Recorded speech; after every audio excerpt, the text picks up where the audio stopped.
بسم اللہ الرحمن الرحیم۔ السلام علیکم ناظرین گرامی، آپ کے بچے بھلے آپ سے پوچھیں یا نہ پوچھیں، آپ انہیں یہ ضرور بتایا کیجئے کہ ہم فلسطین سے اس لیے محبت کرتے ہیں۔ نمبر 1، یہ فلسطین انبیاء علیہ السلام کا مسکن اور سرزمین رہی ہے۔ نمبر 2، حضرت ابراہیم علیہ السلام نے فلسطین کی طرف ہجرت فرمائی۔ نمبر 3، اللہ تعالیٰ نے حضرت لوط علیہ السلام کو اس عذاب سے نجات دی جو ان کی قوم پر اسی جگہ نازل ہوا تھا۔ نمبر 4، حضرت داؤد علیہ السلام نے اسی سرزمین پر سکونت رکھی اور یہی اپنا ایک محراب بھی تعمیر فرمایا۔ نمبر 5، حضرت سلیمان علیہ السلام اسی ملک میں بیٹھ کر ساری دنیا پر حکومت فرمایا کرتے تھے۔ نمبر 6، چیونٹی کا وہ مشہور قصہ جس میں ایک چیونٹی نے اپنی باقی ساتھیوں سے کہا تھا، اے چیونٹیوں اپنے بلوں میں گھس جاؤ، یہی اس ملک میں واقع اسکلان شہر کی ایک وادی میں پیش آیا تھا جس کا نام بعد میں وادی نمل یعنی چیونٹیوں کی وادی رکھ دیا گیا تھا۔ نمبر 7، حضرت زکریا کا محراب بھی اسی شہر میں ہے۔ نمبر 8، حضرت موسیٰ علیہ السلام نے اسی ملک کے بارے میں اپنے ساتھیوں سے کہا تھا کہ اس مقدس شہر میں داخل ہو جاؤ۔ انہوں نے اس شہر کو مقدس اس شہر کے شرک سے پاک ہونے اور انبیاء علیہ السلام کا مسکن ہونے کی وجہ سے کہا تھا۔ نمبر 9، اس شہر میں کئی معجزات وقوع پذیر ہوئے جن میں ایک کنواری بی بی حضرت مریم علیہ السلام کے بطن سے حضرت عیسیٰ علیہ السلام کی ولادت مبارکہ بھی ہے۔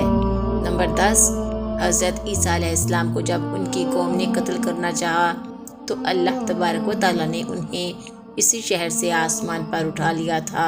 نمبر 11، ولادت کے بعد جب عورت اپنی جسمانی کمزوری کی انتہا پر ہوتی ہے، ایسی حالت میں مریم بی بی کا کھجور کے تنے کو ہلا دینا بھی ایک معجزہ الہی ہے۔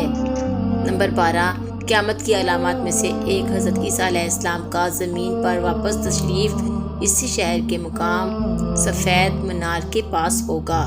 نمبر 13، اسی شہر کے ہی مقام باب لد پر حضرت عیسیٰ علیہ السلام مسیح دجال کو قتل کریں گے۔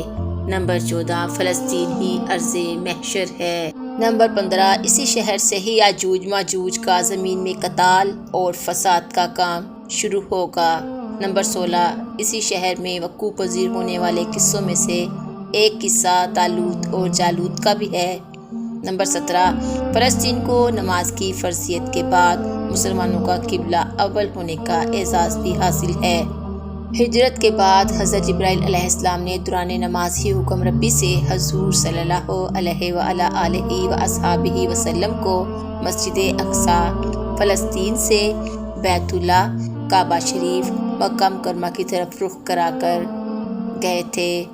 جس مسجد میں یہ واقعہ پیش آیا وہ مسجد آج بھی مسجد قبلتین کہلاتی ہے۔